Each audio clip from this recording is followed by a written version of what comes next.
Is Washington unintentionally forcing a geopolitical reset in its own backyard?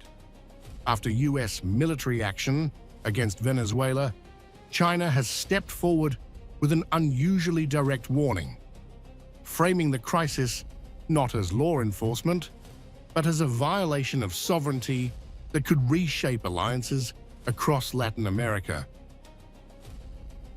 At a high-stakes press briefing in Beijing, China laid out its position at the United Nations, making it clear that force will only deepen instability, not resolve it.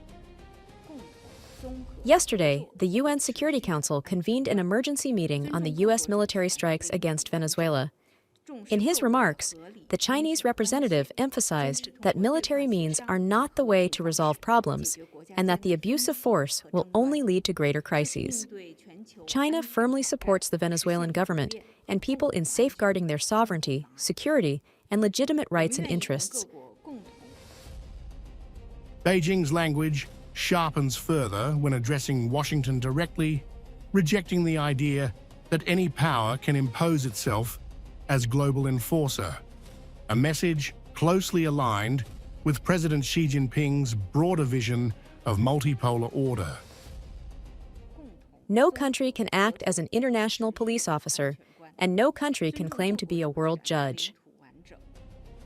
China is now explicitly extending its political umbrella over the region, portraying Latin America and the Caribbean as a collective zone that must be protected from outside interference.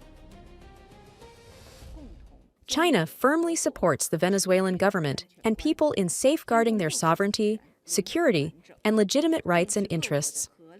China is ready to cooperate with regional countries and the international community to jointly safeguard peace and stability in Latin America and the Caribbean. From Caracas to the UN Security Council, Beijing is no longer speaking cautiously. It is openly challenging US authority, rallying regional states under the language of sovereignty and peace.